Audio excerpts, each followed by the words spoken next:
ಇನ್ನೊಂದು ವಿಷಯ ಅಂತ ಹೇಳಿ ಮತ್ತು ಇನ್ನೊಂದು ಮುಖ್ಯವಾದ ವಿಚಾರ ಏನಪ್ಪ ಅಂದರೆ ಮಾಧ್ಯಮಗಳ ಮೂಲಕ ಯಾರು ಕೂಡ ಒಳಗಡೆ ನಾವು ಡೆವಲಪ್ ಮಾಡಿರೋ ಲೀಡರ್ಗಳು ಹೊರಗಡೆ ಬರೋಕ್ಕಾಗಲ್ಲ.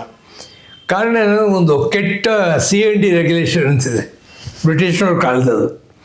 ಅದ್ರ ಪ್ರಕಾರ ಒಬ್ಬ ನೌಕರ ಮೀಡಿಯಾ ಹತ್ರ ಮಾತಾಡೋ ಹಾಗಿಲ್ಲ. ಏನೋ ರಜನಿಕಾಂತ್ 3 ಸಲ ಸಸ್ಪೆಂಡ್ ಆದರು ಮೀಡಿಯಾ ಹತ್ರ ಮಾತಾಡಿದ್ರು ಅಂತಲೇ, ಬೇರೆ ಇನ್ನೇನು ಅವ್ರದ್ದು ಕೆಟ್ಟ ಕೆಲಸ ಮಾಡಿಲ್ಲ. ಆದ್ದರಿಂದ ಅಂಥ ಕೆಲವು ಡ್ರಿಕೋನಿಯಸ್ಸು ಲೆಜಿಸ್ಲೇಷನ್ಸು ರೂಲ್ಸ್ ರೆಗ್ಯುಲೇಷನ್ಸ್ ಇರೋದರಿಂದ ಅವ್ರನ್ನ ನಾವು ಪಬ್ಲಿಕ್ಕಾಗಿ ಪ್ರೊಜೆಕ್ಟ್ ಮಾಡೋಕ್ಕಾಗಲ್ಲ, ನಾವು ಹೊರಗಡೆಯವ್ರು ಮಾತಾಡಬೇಕಾಗತ್ತೆ. ಅಂದರೆ ಒಳಗಡೆ ಲೀಡರ್ಗಳು ಬೇಕಾದಷ್ಟು ಜನ ಡೆವಲಪ್ ಮಾಡಿ ಇಟ್ಟಿದ್ದೀವಿ. ಅನಂತ ಸುಬ್ರಾವ್ ಅನಿವಾರ್ಯತೆ ಇಲ್ಲ. ಓಕೆ, ಸೊ ನಿಮ್ಮ ಹತ್ರ ಎಲ್ಲ ಅಸ್ತ್ರಗಳು ಇದೆ ಎಲ್ಲದೂ ಇಟ್ಕೊಂಡಿದ್ದೀವಿ. ಓಕೆ, ಸಬ್ಮೇರಿನ್ಗಳಿವೆ, ವಿಮಾನಗಳಿವೆ, ಗೊತ್ತಾಯ್ತಾ? ಸೊ ಈಗ ಮತ್ತೆ ಪದಾರ್ಥಗಳಿವೆ, ಎಲ್ಲವೂ ಇವೆ. Okay okay okay sir. ಈಗ ಈ ಬ್ರಿಟಿಷ್ ಕಾಲದ C&R ರೂಲ್ಸನ್ನು ಇದೆ ಹಂಗಿದೆ ಹೆಂಗಿದ್ರಿ, ಯಾಕೆ ಇಷ್ಟು ವರ್ಷದ ನೀವು ಅದನ್ನು ತೆಗ್ಸೋಕ್ಕಾಗಲಿಲ್ವಾ? ಎಂಪ್ಲಾಯ್ಸ್ ಅದು ಕಷ್ಟ ಮಾರಕ ಅಂತ ಗೊತ್ತಿದ್ರೆ ಯಾಕೆ ತೆಗಿಸ್ಲಿಕ್ಕೆ ಅದನ್ನ ಬದಲಾವಣೆ ಮಾಡಿಲ್ಲ? ಉದಾಹರಣೆಗೆ ಹಿಂದೆ ಇದ್ದಂಥ ಮ್ಯಾನೇಜ್ಮೆಂಟ್ ಬಂದು ಕೂಡ ಹಲವಾರು ಅಮೆಂಡ್ಮೆಂಟ್ಗಳು ನಾವು ತಂದಿದ್ದೀವಿ. ಓಕೆ, ಒಪ್ಕೋತಾರೆ, ಆದರೆ ಅವರು ತಿದ್ದುಪಡಿ ತರಲ್ಲ, ಯಾಕೆಂದ್ರೆ ಅವ್ರಿಗೆ ಅನುಕೂಲ ಅದು. ಓಕೆ, ಇವಾಗ ಉದಾಹರಣೆಗೆ ಒಬ್ಬಂದು ಹೆಣ್ಣು ಹಾಕೋಣಪ್ಪ 21ನೇ ಇಪ್ಪಲ್ಲಿ ಮೀಡಿಯಾದವರೆಲ್ಲ ಬಂದು ರಜನಿಕಾಂತ್ ಮಾತಾಡಿದರು, 5 ತಿಂಗಳು ಸಸ್ಪೆನ್ಷನ್ ಇಟ್ಟಿದ್ರು. ಅದಕ್ಕೆ ಎನ್ಕ್ವೈರಿ ಆಯಿತು, ಪನಿಷ್ಮೆಂಟ್ ಕೊಟ್ಟಿದ್ದಾರೆ. ಏನು ಹೇಳ್ತೀರಾ? ಹೀಗೆ ಒಳಗಡೆ ಇರೋ ಜನಗಳು ಹೇಗೆ ಬಂದು ಮೀಡಿಯಾ ಹತ್ರ ಮಾತಾಡ್ತಾರೆ. Okay sir. ಆದ್ದರಿಂದ ಕೆಲವು ಡಿಫಿಕಲ್ಟೀಸ್ ಇವೆ, ನಾವು ಬದಲಾವಣೆಗೆ ಪ್ರಯತ್ನ ಪಡ್ತಾ ಇದ್ದೀವಿ. ಆ ರೂಲ್ಸ್ ರೆಗ್ಯುಲೇಷನ್ ಆಗ್ತಿಲ್ಲ, ಯಾಕೆಂದರೆ ಅವ್ರಿಗೆ ಅನುಕೂಲ ಅದು. Okay sir. ಸಂವಿಧಾನದ ಆರ್ಟಿಕಲ್ 19(1) ಪ್ರಕಾರ ಸಂಘಗಳನ್ನ ರಚನೆ ಮಾಡ್ಬೋದು, ಫ್ರೀಡಮ್ ಆಫ್ ಸ್ಪೀಚ್ ಇದೆ, ಮೀಡಿಯಾ ಹತ್ರ ಹೋಗೋ ಸ್ಪೀಚ್ ಇದೆ, ಹಕ್ಕಿದೆ. ಆದರೂ ಕೆಟ್ಟ ರೆಗ್ಯುಲೇಷನ್ಗಳು ಇಷ್ಟು ತಂದ್ಕೊಂಡಿದ್ದಾರೆ. ಈ ಮುಂದಿನ ದಿನಗಳಲ್ಲಿ ಏನಾದರೂ ಈಗ ಆಗ್ತಾ ಇದೆ ಅಂದರೆ, ಈಗ ಈ ವೇತನ ಪರಿಷ್ಕರಣೆ ಸಂಬಂಧಪಟ್ಟಂಥ ಟೈಮಲ್ಲಿ ಈ C&Rನ ಏನೋ ಅಪ್ಡೇಟ್ ಮಾಡ್ತಾರೋ ಏನೋ ಪ್ಲಾನ್ ಮಾಡ್ತೀರಾ? ಇಲ್ಲ, ನಮ್ಮಲ್ಲಿ ಬೇಡಿಕೆ ಆಗುತ್ತಾ ಅದು? ಇಲ್ಲ, ಅಮೆಂಡ್ಮೆಂಟ್ಗಳು ಇವತ್ತು ನಮ್ಮ ಹತ್ರ ಇದೆ, ಅದನ್ನು ಮುಂದಿನ ದಿವಸಗಳು ನಾವು ಪರ್ಸ್ಯೂ ಮಾಡ್ತೀವಿ. ಓಕೆ, ಅಲ್ಲ ಮುಂದಿನ ದಿನಗಳಂದರೆ ಮತ್ತೆ ಪದೇ ಪದೇ ಹಿಂಗೆ ಹೋಗ್ತದೆ. ಯಾಕಂದ್ರೆ ಈಗ ಡಿಜಿಟಲ್ ಈಗ ಎಲ್ಲವೂ ಫೋನಲ್ಲೇ ಆಗಿರೋಂಥ ಮಾತುಗಳು. ಈಗ ಹಿಡ್ಕೊಂಡು ಯಾರು ಪಾಂಪ್ಲೆಟ್ ಓದೋಂಥವ್ರು ಯಾರಿಲ್ಲ. ಇದು ನಿಮ್ಮ ಸಂಘಟನೆಗೂ ಕೂಡ ಭಾಳ ಇಂಪಾರ್ಟೆಂಟೇ ಅನ್ನೋ ಥರ ರೋಲ್. ಅಂದರೆ ಪ್ರಪಂಚ ನಡೀತಿರೋದೇ ಈ ಮೊಬೈಲಲ್ಲಿ ಏನೋ ಥರ ಆಗ್ಬಿಟ್ಟಿದೆ. ಇಲ್ಲ, ಅದಕ್ಕೆ ಏನಾಗಿದೆ, ನಮ್ಮಂಥವ್ರು ಮಾತಾಡ್ತೀವಿ, ನಮ್ಮ ಮೇಲೆ ಯಾವ ರೆಗ್ಯುಲೇಷನು ಇಲ್ಲ. ಓಕೆ, ನಮಗೆ 19(1) ಇದೆ. ಓಕೆ, ಅವನು KSRTC ನೌಕರ ಆದರೆ 19(1) ಇರಲ್ಲ. Okay sir. ಓಕೆ, ಈಗ ಮತ್ತೆ ಸಂಘಟನೆ ವಿಚಾರಕ್ಕೆ ನಾನು ಬರ್ತೀನಿ ಸರ್. ಈಗ ನಿಮಗೆ ಇನ್ನೊಂದು ಪ್ರಶ್ನೆ ಕೇಳ್ತೀನಿ. ಇವತ್ತು ನೀವು ಸಾರಿಗೆ ನೌಕರ ಸಂಘಟನೆಗೆ ಬರ್ತಾ ಇದ್ದೀರಾ. ಸೊ ಈಗ ಸಾರಥಿ ಆಗ್ತಿದ್ದೀರಾ, A to C main limit ಬರ್ತಿದ್ದೀರಾ ನೀವೀಗ. ಈ ಮೇನ್ ಲಿಮಿಟ್ ಬರ್ತವಂಥ ಟೈಮಲ್ಲಿ ಈಗ ಅನಂತ ಸುಬ್ರಾಯ್ ಬಂದಾಗ 1 ಅಥವಾ 2 ಸಂಘಟನೆ ಇತ್ತು 50 ವರ್ಷಗಳಿಂದ. ಇವತ್ತು 13ರಿಂದ 18 ಸಂಘಟನೆಗಳಿದೆ ಸಾರಿಗೆ ನಿಗಮಗಳಲ್ಲಿ. ಸೊ ನಿಮಗೆ ಈ ಕಾಂಪಿಟೇಷನನ್ನು ನೀವು ಹೇಗೆ ಎದುರಿಸ್ತೀರಾ ಅನ್ನೋದು ಒಂದು ಪ್ರಶ್ನೆ. ಇದ್ರ ಜೊತೆಯಲ್ಲಿ ನಿಮ್ಮ ಕಡೆಯಿಂದ ಬೇರೆ ಸಂಘಟನೆಗಳಿಗೆ ಹೋಲಿಸಿದ್ರೆ ನಿಮ್ಮ ಡಿಫ್ರೆಂಟ್ ಹೋರಾಟ ಹೇಗಿರುತ್ತೆ? ಒಂದು ನಾವು ಒಪ್ಕೊಳ್ಳೇಬೇಕು, ಇವತ್ತಿನ ಸನ್ನಿವೇಶದಲ್ಲಿ ನಾವು ಹೇಳ್ತೀವಿ ಒಂದು ಕೈಗಾರಿಕೆಗೆ ಒಂದು ಯೂನಿಯನ್ ಇರಬೇಕು ಅನ್ನೋದು AITUCಯ ಸಿದ್ಧಾಂತ, AITUCಯ ಫಿಲಾಸಫಿ. ಆದರೆ ವಾಸ್ತವ ಬೇರೆ ರೀತಿಯಾಗಿದೆ. ಸಂವಿಧಾನದ ಆರ್ಟಿಕಲ್ 19ರಲ್ಲಿ ಸಂಘ ರಚನೆ ಮಾಡ್ಕೊಳ್ಳೋ ಹಕ್ಕು ಎಲ್ರಿಗೂ ಇದೆ. ಅದು ಇರೋವಾಗ ಬೇರೆ ಸಂಘಟನೆಗಳು ಬರಬಾರ್ದು ಅಂತ ಹೇಳಿ ನಾವು ರೆಸ್ಟ್ರೈನ್ ಮಾಡೋಕ್ಕೆ ಸಾಧ್ಯ ಇಲ್ಲ, ಮೊದಲನೇ ಪಾಯಿಂಟು. ಎರಡನೇದೇನು, ಅದರಿಂದ ಇವತ್ತು AITUCಯ ಒಂದು ಅಥವಾ ತಿಳುವಳಿಕೆ ಏನಿದೆ ಅಂದರೆ, ಹಲವು ಸಂಘಗಳಿದ್ದರೂ ಸಹ ಚಳುವಳಿ ಒಂದೇ ಇರಬೇಕು ಅಂತ. ಓಕೆ, ಸಂಘಟನೆ ಯಾತಕ್ಕೆ ಬೇಕು ಅಂದರೆ, ಒಂದು ಚಳುವಳಿನ ಮುಂದೆ ತಗೊಂಡು ಹೋಗೋದಕ್ಕೆ ಸಂಘಟನೆ ಒಂದು ಮಾಧ್ಯಮ ಆಗಿ, ಒಂದು ವೆಹಿಕಲ್ ಆಗಿ ಕೆಲಸ ಮಾಡುತ್ತೆ. ಸೊ ಇವತ್ತು ಕಾರ್ಮಿಕ ಚಳವಳಿ ರಾಷ್ಟ್ರ ಮಟ್ಟದಲ್ಲೂ ಕೂಡ ಒಂದಾಗಿ 11 ರಾಷ್ಟ್ರೀಯ ಕಾರ್ಮಿಕ ಸಂಘಟನೆಗಳು ಒಟ್ಟಿಗೆ ಸೇರಿ ಮೊನ್ನೆ 9ನೇ ತಾರೀಕು ರಾಷ್ಟ್ರೀಯ ಮುಷ್ಕರ ಮಾಡಿದ್ವು. ಹಲವು ಬಣ್ಣದ ಬಾವುಟಗಳನ್ನು ಇಟ್ಕೊಂಡು ಸಹ ಒಂದು ಗುರಿ ಇಟ್ಟುಕೊಂಡು ಕಾರ್ಮಿಕ ಕಾನೂನುಗಳ ವಿರುದ್ಧ, ಕಾರ್ಮಿಕ ವಿರೋಧಿ ನೀತಿಗಳ ವಿರುದ್ಧ ಹೋರಾಟ ಮಾಡ್ಕೊಂಡು ಬಂದಿದ್ದಾರೆ. ಸೊ ಇವತ್ತು ಕಾರ್ಮಿಕ ಚಳವಳಿಯಲ್ಲಿ ಏಕೀಕರಣ ಅಥವಾ ಕಾರ್ಮಿಕ ಚಳವಳಿಯಲ್ಲಿ ಐಕ್ಯತೆ ಮೂಡೋದು ಯಾವ ಪ್ರಶ್ನೆಗಳನ್ನು ತಗೊಂಡು ನಾವು ಹೋರಾಟ ಮಾಡ್ತೀವಿ ಅನ್ನೋದೇ ಹೊರತು ಸಂಘಟನೆಯ ವಿಭಿನ್ನತೆ, ಸಂಘಟನೆಯ ವೈವಿಧ್ಯತೆ ನಮ್ಮ ಹೋರಾಟಗಳಿಗೆ ಯಾವತ್ತೂ ತೊಂದರೆ ಕೊಟ್ಟಿಲ್ಲ ಕಳೆದ 25 ವರ್ಷದಿಂದ. ಮುಗಿಸ್ಬಿಡ್ತೀನಿ. ಸೊ KSRTCಯಲ್ಲೂ ಕೂಡ 2012ರಿಂದ ಒಂದು ಜಂಟಿ ಕ್ರಿಯಾ ಸಮಿತಿ ರಚನೆ ಮಾಡಿಕೊಂಡು ನಾವು ಹೋರಾಟಗಳನ್ನ ಮಾಡ್ತಾ ಬಂದಿದ್ದೀವಿ.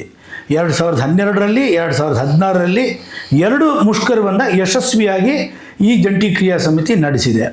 2021ರಲ್ಲಿ ಏನು ಮುಷ್ಕರ ಮಾಡಿದ್ರು ಅವರು ಸಹ ಕೆಲವ್ರನ್ನೆಲ್ಲ ಸಮಾನ ಮನಸ್ಕರು ಅದು ಇದು ಅಂದ್ಕೊಂಡ್ರು ಮಾಡಿದ್ರು ಅವರು. ಬಟ್ ಈಗ ಅವ್ರಿಗೂ ನಮಗೂ ಭಿನ್ನಾಭಿಪ್ರಾಯ ಇರೋದು ಬೇಡಿಕೆ ವಿಚಾರದಲ್ಲಿ ಬಿಟ್ಟರೆ ಆ ಮುಷ್ಕರವನ್ನು ನಾವೇನು ವಿರೋಧ ಮಾಡಲಿಲ್ಲ ಒಂದು ಸಂಘಟನೆಯಾಗಿ.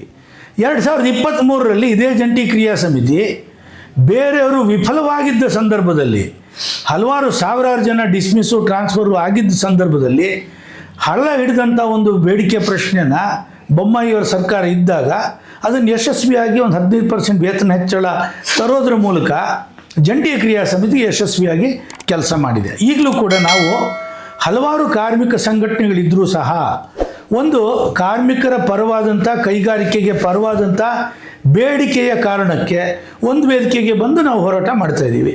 2016ರಲ್ಲಿ ನಮ್ಮ ಜೊತೆಯಲ್ಲಿ ಇಲ್ಲದಿದ್ದಂಥ ಕೆಲವು ಸಂಘಟನೆಗಳು ಇವತ್ತು ಬಂದಿದ್ದಾವೆ. ಆವತ್ತು ನಮ್ಮ ಜೊತೆಯಲ್ಲಿ ಇದ್ದವ್ರು ಕೆಲವರು ಆಚೆ ಹೋಗಿದ್ದಾರೆ.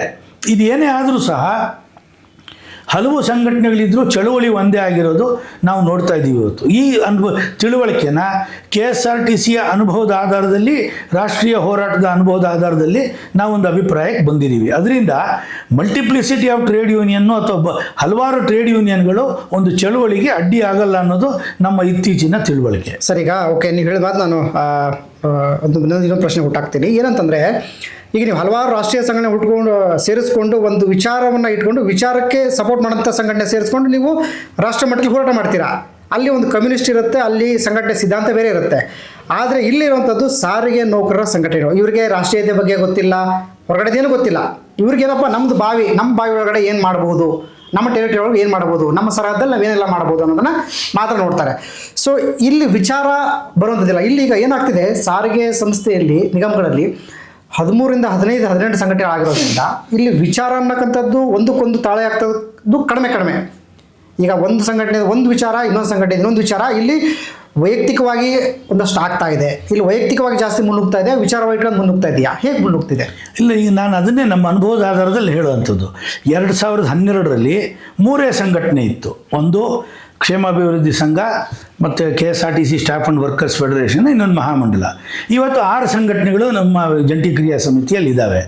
ಸೊ ಈ ಬೇಡಿಕೆನ ಏನು 4 ವರ್ಷಕ್ಕೊಂದು ಸಲ ವೇತನ ಪರಿಷ್ಕರಣೆ ಆಗಬೇಕು, ಮತ್ತು ಸರ್ಕಾರಿ ನೌಕರರಿಗಿಂತಲೂ ಹೆಚ್ಚಿನ ಶ್ರಮ, ಹೆಚ್ಚಿನ ಕೆಲಸದ ಒತ್ತಡ ಇರೋದರಿಂದ ನಮಗೆ ಸಮಾನ ವೇತನ ಬೇಡ, ಹೆಚ್ಚಿನ ವೇತನ ಬೇಕು ಅನ್ನೋದು ನಮ್ಮ ಜಂಟಿ ಕ್ರಿಯಾ ಸಮಿತಿಯ ಸಿದ್ಧಾಂತ. ಸೊ ಈ ಬೇಡಿಕೆಯನ್ನು ಒಪ್ಪಿಕೊಂಡು ಜೊತೆಯಲ್ಲಿ ಬರುವಂಥ ಎಲ್ಲ ಸಂಘಟನೆಗಳಿಗೂ ಇವತ್ತಿಗೂ ಸಹ ಸ್ವಾಗತ ಇದೆ. ಬಟ್ ಬೇರೆ ಸಂಘಟನೆಗಳು ತಗೊಂಡಂಥ ಬೇಡಿಕೆ, ಬ್ಯಾಂಕ್ರಪ್ಟ್ ಡಿಮಾಂಡ್ಸು, ಅವರ ಡಿಮಾಂಡ್ಗಳ ಮೇಲೆ ಸರ್ಕಾರಿ ನೌಕರರಾಗಬೇಕು ಅನ್ನೋ ಡಿಮಾಂಡ್ ಇರ್ಬೋದು, 6ನೇ ವೇತನ ಆಯೋಗ ಅನ್ನೋದಿರ್ಬೋದು, ಅಥವಾ 7ನೇ ವೇತನ ಆಯೋಗ ಇರ್ಬೋದು, ಸಮಾನ ವೇತನ ಇರ್ಬೋದು. ಅದ್ರ ಮೇಲೆ ಡಿಪೋ ಮ್ಯಾನೇಜರಿಂದ ಹಿಡಿದು ಚೀಫ್ ಮಿನಿಸ್ಟರ್ವರೆಗೂ ಎಲ್ಲೂ ಸಹ ಒಂದೇ ಒಂದು ಸಭೆ ನಡೆದು ಇದುವರೆಗೂ ಮಿನಿಟ್ಸು ಡ್ರಾ ಆಗಿಲ್ಲ. 21 ದಿನ ಮುಷ್ಕರ ಮಾಡಿದ್ರು. ಒಬ್ಬ ಡಿಪೋ ಮ್ಯಾನೇಜರ್ ಕರೆದು ನೀನು ಯಾಕೆ ಸ್ಟ್ರೈಕ್ ಮಾಡ್ತಾ ಇದೀಯ ಅಂತ ಯಾರನ್ನೂ ಕರೆದು ಮಾತಾಡಿಸಿಲ್ಲ. ಅದರಿಂದ ಅದೊಂದು ಬ್ಯಾಂಕ್ರಪ್ಟ್ ಡಿಮಾಂಡು, ಅದು ಕಾರ್ಯಸಾಧು ಅಲ್ಲದ ಕೈಗಾರಿಕೆಗೆ ವಿರುದ್ಧವಾದ ಡಿಮಾಂಡು ಅನ್ನೋದು ಕಾರ್ಮಿಕರಿಗೂ ಅರ್ಥ ಆಗ್ತಾ ಇದೆ. ಅದರಿಂದ 21 ಏಪ್ರಿಲಲ್ಲಿ ನಡೆದಂಥ ದೊಡ್ಡ ಪ್ರಮಾಣದ ಮುಷ್ಕರ ಅನಂತ ಸುಬ್ಬರಾಯರು 50 ವರ್ಷದಲ್ಲಿ ಮಾಡಿಸಲಿಕ್ಕೆ ಸಾಧ್ಯ ಆಗದೇ ಇರುವಷ್ಟು ವಿಶಾಲವಾದಂಥ ಮತ್ತು ದೀರ್ಘಕಾಲದ ಮುಷ್ಕರ. ಅನಂತ ಸುಬ್ಬರಾಯರು ಮಾಡಿಸಿರೋದು ಮ್ಯಾಕ್ಸಿಮಮ್ ಮುಷ್ಕರ 5 ದಿವಸ ಇರ್ಬೋದು.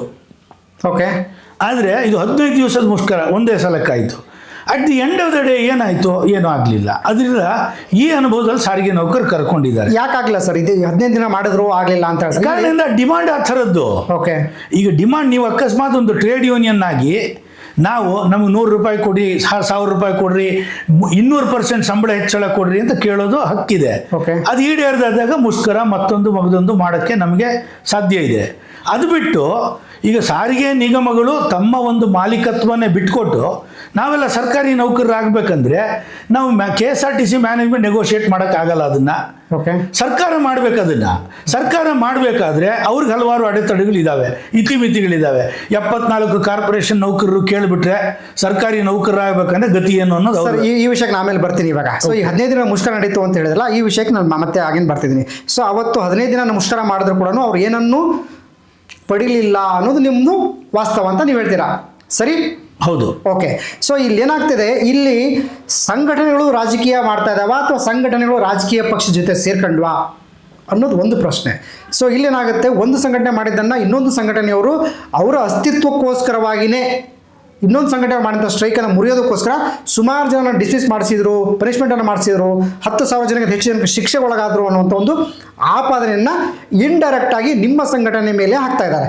ಇದನ್ನು ಹೇಗೆ ನೀವು ಆನ್ಸರ್ ಮಾಡ್ತೀರಾ? ಒಂದು ವಿಚಾರನ ಒಪ್ಕೊಳ್ಳೇಬೇಕು ಅವರು ಕೂಡ. ಈಗ ಮುಷ್ಕರ ಶುರುವಾದ ಮೇಲೆ ಅವರು ಕೋವಿಡ್ನ ಸಂದರ್ಭ, ಆ ಸಂದರ್ಭದಲ್ಲಿ ಅವರು 7ನೇ ತಾರೀಕು ಏಪ್ರಿಲ್ ಮುಷ್ಕರ ಶುರು ಮಾಡಿದರು. ಸರ್ಕಾರ 9ನೇ ತಾರೀಕು ಮುಷ್ಕರವನ್ನು ನಿಷೇಧ ಮಾಡಿ ಆದೇಶ ಹೊರಡಿಸ್ತು.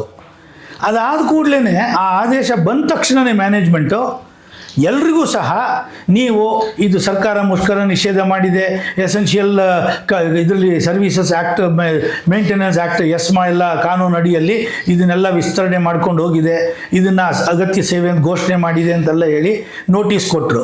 ಮೊದಲನೇ ದಿವಸ ನೋಟಿಸು, 2ನೇ ದಿವಸ ಅದರದ್ದು ಇದಕ್ಕೆ ನೀವು ಡ್ಯೂಟಿಗೆ ರಿಪೋರ್ಟ್ ಆಗಿಲ್ಲ ಅಂತ ಸಸ್ಪೆನ್ಷನ್ ಆರ್ಡ್ರು, 3ನೇ ದಿವಸ ಡಿಸ್ಮಿಸಲ್ ಆರ್ಡ್ರು. ಈ ರೀತಿ ಅವರು ಇದೊಂದು ಪ್ಯಾಟರ್ನು ಮಾಡಿ ಅವರು ಸುಮಾರು 10,000 ಜನನ್ನ ವಜಾ ಮಾಡಿದರು, ಟ್ರಾನ್ಸ್ಫರ್ ಮಾಡಿದ್ರು BMTC 1ರಲ್ಲೇ.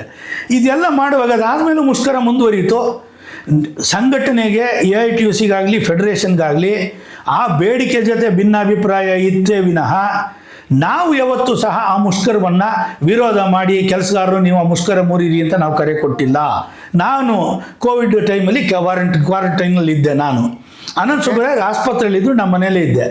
ಆ ಟೈಮಲ್ಲಿ ನಾನು ಮನೇಲೇ ಒಂದು ವಿಡಿಯೋ ಮಾಡಿ ಈ ಮುಷ್ಕರವನ್ನು ನೀವು ಬೆಂಬಲಿಸಿ ಅಂತಲೇ ನಾನು ಕೂಡ ಅಪೀಲ್ ಮಾಡಿದ್ದೀನಿ ಜನಕ್ಕೆ. ಓಕೆ, AITUC 105 ವರ್ಷದ ಸಂಘಟನೆ, ಯಾರೋ ಕರೆದಿದ್ದ ಮುಷ್ಕರನ 100ನೇ ವರ್ಷದ ಸಂಭ್ರಮದಲ್ಲಿ 21ನೇ ಇಸ್ವಿಲಿ AITUC 101ನೇ ವರ್ಷ ಕಾಲಿಟ್ಟಿತ್ತು. 100 ವರ್ಷದ ಸಂಘಟನೆ ಒಂದು ಮುಷ್ಕರ ಮುರಿಯುವಂಥ ಕೆಲಸ ಮಾಡುತ್ತೆ ಅಂದರೆ ಅದು ನಾಚಿಕೆಗೇಡಿನ ವಿಚಾರ. ನಾವು ಮಾಡಲಿಲ್ಲ. Okay sir. ಆದರೆ ಬೇರೆಯವರಿಗೆ ತಮ್ಮ ವೈಫಲ್ಯನ ಒಪ್ಕೊಂಡು ತಮ್ಮ ತಪ್ಪನ್ನು ತಿದ್ಕೊಳ್ಳೋದಕ್ಕೆ ಮನಸ್ಥಿತಿ ಇಲ್ಲ, ಅದರಿಂದ ತಮ್ಮ ವೈಫಲ್ಯಕ್ಕೆ ಬೇರೊಬ್ಬರು ಕಾರಣ ಅಂತ ಬಸ್ಗಳು ಫೆಡರೇಷನ್ನು AITUC ಆ ಬೇಡಿಕೆಗೆ ಒಪ್ಪದೇ ಇದ್ರೂ ಕೂಡ 90% ಜನ ಆ ಮುಷ್ಕರದಲ್ಲಿ ಭಾಗವಹಿಸಿದ ನಿಜ, ಹೌದಾ? ಓಕೆ, ಹೌದು. ಆದರೂ ಸಹ ಯಾಕೆ ಅವರು ಒಂದು ಡಿಪೋ ಮ್ಯಾನೇಜರ್ ಲೆವೆಲಲ್ಲಿ ಒಂದು ಮೀಟಿಂಗ್ ಆಗಲಿಲ್ಲ? ಅದಕ್ಕೆ ಅವ್ರೇನು ಹೇಳ್ತಾರೆ, ಏನು ನಮ್ಮ ಮಾತು ಕೇಳಿ ಮೀಟಿಂಗ್ ಮಾಡಲಿಲ್ವಾ ಮ್ಯಾನೇಜ್ಮೆಂಟು? ಈಗ ಈ ವಿಷಯಕ್ಕೆ ಬರ್ತೀನಿ ಸರ್. ನನಗೆ ಏನಪ್ಪ ವಿಷಯ ಅಂತಂದರೆ, ಈಗ ನೀವು ಹೇಳಿದ್ರಿ, ಸೊ ಅಷ್ಟು ದಿನ ಬಾಡಿ ಇಳಿಸಿದ್ರು, ಮಾಡಿದ್ರು, ಏನು ಪಡಿಲಿಲ್ಲ, ಏನು ಮಾಡಲಿ ಅಂತ. ಬಟ್ ಆ ಹೊಸದಾಗಿ ಬಂದಂಥ ಸಂಘಟನೆಗೆ, ಇದ್ದಕ್ಕಿದ್ದಂಗೆ ಉದ್ಭವ ಆದಂಥ ಸಂಘಟನೆಗೆ ಒಂದು ರೆವಲ್ಯೂಷನ್ ಅಂತ ಆಯಿತು ಸಾರಿಗೆ ನಿಗಮಗಳಲ್ಲಿ. ಆ ಸಂಘಟನೆಗೆ ಟೆಕ್ನಿಕಲ್ ಆಗಿ ಗೊತ್ತಿರಲಿಲ್ಲ ಅಥವಾ ಕಾನೂನಾತ್ಮಕವಾಗಿ ಹೇಗೆ ಮಾಡಬೇಕಂತ ಗೊತ್ತಿರಲಿಲ್ವಾ? ಅವರಿಗೆ ಒಂದು ತಿಳುವಳಿಕೆನೂ ಇಲ್ಲ ಮತ್ತು ಸದುದ್ದೇಶನೂ ಇಲ್ಲ. ಓಕೆ, ಎರಡೂ ಕೂಡ ಅದು ವಾಸ್ತವ. ಓಕೆ, ಸದುದ್ದೇಶ ಇಲ್ಲ ಅನ್ನೋದನ್ನ ಧೈರ್ಯವಾಗಿ ಯಾಕೆ ಹೇಳ್ಬೋದು ಅಂದರೆ, ಮೊದಲನೇದಾಗಿ ಸರ್ಕಾರಿ ನೌಕರರನ್ನ, ಸಾರಿಗೆ ನೌಕರರನ್ನ ಯಾವ ರೀತಿ ಒಂದು ಎರಡು ಭಿನ್ನ ಸ್ಟ್ರೀಮ್ ಆಫ್ ಎಂಪ್ಲಾಯೀಸನ್ನು ಹೆಂಗೆ ಅದನ್ನು ಒಂದಾಗಿ ಮಾಡೋದು ಅನ್ನೋದು ಗೊತ್ತಿಲ್ಲ ಅವರಿಗೆ. ಅದು ನಮಗೂ ಗೊತ್ತಿಲ್ಲ. Okay sir. ಎರಡನೇದು, ಒಂದು ನಿಮಿಷ ಪ್ಲೀಸ್, ಕೇಳಿದ ಪ್ರಶ್ನೆ ಕಂಪ್ಲೀಟ್ ಮಾಡಿ ಪ್ಲೀಸ್. ಸದುದ್ದೇಶ ಇಲ್ಲ ಅನ್ನೋದಕ್ಕೆ ಇದೇ ಕಾರಣ. ಯಾಕೆ ನಮ್ಮಲ್ಲಿ ಡಿ ಗ್ರೂಪ್ ನೌಕರರು, ಯಾರು ಸಾರಿಗೆ ಡ್ರೈವರ್ಸು ಡಿ ಗ್ರೂಪ್ ನೌಕರರು. ಓಕೆ, ಸರ್ಕಾರದಲ್ಲಿ ಡ್ರೈವರ್ ಹುದ್ದೆ ಡಿ ಗ್ರೂಪ್ ನೌಕರು, ನಮ್ಮಲ್ಲಿ ಸಿ, ಅಲ್ಲಿ ಡಿ ಗ್ರೂಪು. ಬಟ್ ಇವತ್ತು ಸರ್ಕಾರದಲ್ಲಿ ಇಡೀ ಡ್ರೈವರ್ ಹುದ್ದೆಯನ್ನು ಅಬಾಲಿಷ್ ಮಾಡಿದ್ದಾರೆ. ಪೇ ಸ್ಕೇಲ್ ಒಳಗಡೆ ಇದೆಯೇ ಹೊರತು ವಾಸ್ತವದಲ್ಲಿ ಆ್ಯಂಬುಲೆನ್ಸ್ ಡ್ರೈವರ್, 108 ಆ್ಯಂಬುಲೆನ್ಸ್ ಡ್ರೈವರ್ಗಳು ಮೊದಲುಕೊಂಡು ಎಲ್ಲರೂ ಕೂಡ ಕಾಂಟ್ರಾಕ್ಟ್ ವರ್ಕರ್ಸ್ ಇದ್ದಾರೆ. ನಮ್ಮ ಸಾರಿಗೆ ನಿಗಮದಲ್ಲಿ ಕಾಂಟ್ರಾಕ್ಟ್ ಪದ್ಧತಿನ ತರಲಿಕ್ಕೆ ಬಿಡಲಾರದೆ ಫೆಡರೇಷನ್ನು ನಿರಂತರವಾಗಿ ಹೋರಾಟ ಮಾಡ್ಕೊಂಡು ಬಂದಿದೆ. ಇವತ್ತು ಯಾವುದೇ ರೀತಿ ಕಾಂಟ್ರಾಕ್ಟ್ ಪದ್ಧತಿನ ಬರೋಕ್ಕೆ ಬಿಟ್ಟಿಲ್ಲ. ಇದನ್ನು ಅವರು ಮರೆಮಾಚ್ತಾರೆ.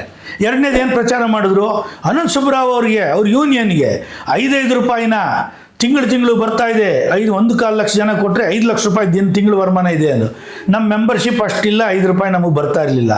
ವಿದ್ಯಾನಿಧಿನ ಪೇ ಸ್ಲಿಪ್ಪಲ್ಲಿ ತಮ್ಮ ಯಾವುದಕ್ಕೆ ಹೋಗುತ್ತಿದ್ದು, ಯೂನಿಯನ್ ಮೆಂಬರ್ ಅಲ್ಲದೇ ಇದ್ರೂ ಕೂಡ 5 ರೂಪಾಯಿ ರಿಕವರಿ ಆಗ್ತಾ ಇತ್ತು ವಿದ್ಯಾನಿಧಿ ದುಡ್ಡನ್ನ ಅನಂತ ಸುಬ್ರಾವ್ ಯೂನಿಯನ್ಗೆ ಬರುತ್ತೆ ಅಂತ ಹೇಳಿ ಅಪಪ್ರಚಾರ ಮಾಡಿದ್ರು. ಮೂರನೇದು, ಅಧಿಕಾರಿಗಳು ನಮ್ಮ ಹಿಂದೆ ಇದ್ದಾರೆ ಅಂದರು. ಅದೇ ಅಧಿಕಾರಿಗಳು ಅತಿ ಹೆಚ್ಚು ವಿಕ್ಟಿಮೈಸೇಷನ್ನ ಮಾಡೋದ್ರಲ್ಲಿ ತಲ್ಲೀನರಾಗಿದ್ದರು ಸ್ಟ್ರೈಕ್ ಟೈಮ್ನಲ್ಲಿ.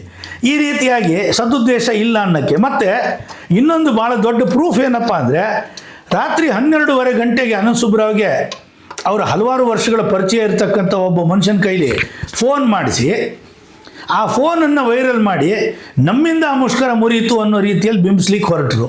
ಇದು ಅವರಲ್ಲಿ ಸದುದ್ದೇಶ ಇರಲಿಲ್ಲ ಅನ್ನೋದಕ್ಕೆ ದೊಡ್ಡ ಪ್ರೂಫು. ತಿಳುವಳಿಕೆ ಇಲ್ಲ ಅನ್ನೋಕ್ಕೆ ಏನಪ್ಪ ಪ್ರೂಫ್ ಅಂದರೆ, ಸಂಘನೇ ಬೇಡ ನಮಗೆ, 3 ವರ್ಷಕ್ಕೊಂದ್ಸಲ 4 ವರ್ಷಕ್ಕೊಂದ್ಸಲ ಸಸ್ಪೆಂಡು ಡಿಸ್ಮಿಸ್ಸು ಬೇಕಾ ಅಂತ ಕೇಳಿದ್ರು. ಸೊಸೈಟೀಸ್ ಆ್ಯಕ್ಟಲ್ಲಿ ರಿಜಿಸ್ಟರ್ ಮಾಡಿಕೊಂಡ್ರು ಕೂಟನ ಮೊದಲು. ಆಮೇಲೆ 4 ತಿಂಗಳಾದಮೇಲೆ ಗೊತ್ತಾಯಿತು, 4 ದಿವಸದ ಸ್ಟ್ರೈಕ್ ಆದಮೇಲೆ ಬಂದಂತ ಕರೆದ್ರು ಅವರ ಮಹಾನ್ ನಾಯಕರು, 7 ಕೋಟಿ ನಾಯಕರು, ಆಯಿತಾ, 35 ಕೋಟಿ ನಾಯಕರು. ಅವರೇನು ಮಾಡಿದ್ರು, ಅದಾದಮೇಲೆ ಟ್ರೇಡ್ ಯೂನಿಯನ್ಗೆ ಮಾತ್ರನೇ ಮುಷ್ಕರದ ನೋಟಿಸ್ ಕೊಡೋ ಹಕ್ಕಿದೆ ಅನ್ನೋದು ಗೊತ್ತಾದ ಮೇಲೆ ಸೊಸೈಟೀಸ್ ಆ್ಯಕ್ಟಲ್ಲಿ ರಿಜಿಸ್ಟರ್ ಆದಂಥ ಯೂನಿಯನ್ನು ಅದರ ಎಷ್ಟು ದುಡ್ಡು ಕಲೆಕ್ಟ್ ಮಾಡಿದ್ರು, ರಿಟರ್ನ್ಸ್ ಫೈಲ್ ಮಾಡಿದ್ರಾ ಇಲ್ವಾ ಯಾವುದೂ ಲೆಕ್ಕ ಇಲ್ಲ, ಎಲ್ಲ ಫೋನ್ಪೇಗೆ ಮಾತ್ರ ಗೊತ್ತು. ಫೋನ್ಪೇ ಹಿಸ್ಟ್ರಿ ಶೀಟ್ ತೆಗೆದ್ರೆ ಗೊತ್ತಾಗುತ್ತೆ. ಓಕೆ ಸರ್, ಈಗ ಒಂದು ನಿಮಿಷ ಇದು ಮುಗಿಸ್ಬಿಟ್ಟಿಲ್ಲ, ಆಮೇಲೆ ನೆಕ್ಸ್ಟ್ ಪ್ರಶ್ನೆ ಕೇಳಿ. ಸೊ ಆಮೇಲೆ ಫೆಬ್ರವರಿಯಲ್ಲಿ 2 ತಿಂಗಳಾದಮೇಲೆ ಟ್ರೇಡ್ ಯೂನಿಯನ್ ಆ್ಯಕ್ಟ್ ಒಳಗಡೆ ರಿಜಿಸ್ಟ್ರೇಷನ್ ಮಾಡಿಕೊಂಡ್ರು. ತಿಳುವಳಿಕೆ ಇರಲಿಲ್ಲ, ತಿಳುವಳಿಕೆ ಬಂತು. ಈಗ ಅವರು ಬೇರೆ ಎಲ್ಲ ಯೂನಿಯನ್ಗಳನ್ನ ದೂಷಣೆ ಮಾಡ್ತಾರೆ. ಅವರು ತಮ್ಮ ಸ್ಟ್ರೈಕು ಫೇಲ್ಯೂರ್ ಆಗಿದ್ದನ್ನು ಪ್ರಾಮಾಣಿಕವಾಗಿ ವಿಮರ್ಶೆ ಮಾಡ್ಕೊಂಡಿಲ್ಲ. ಅದರಿಂದ ಇನ್ನೂ ತಪ್ಪುಗಳು ಮಾಡ್ತಾನೆ ಇದ್ದಾರೆ ಅವರು. ಓಕೆ ಸರ್, ಈಗ ನೀವು ತಪ್ಪುಗಳು ಮಾಡ್ತಾರೆ, ತಿಳುವಳಿಕೆ ಇದ್ದಿಲ್ಲ ಅಂತ ನೀವು ಹೇಳ್ತೀರಾ. ಅಲ್ಲಿದ್ದಂಥವ್ರೆಲ್ಲರೂ ATUCಯ ಒಂದು ಕಾಲದ ಕಾರ್ಯಕರ್ತರೇ.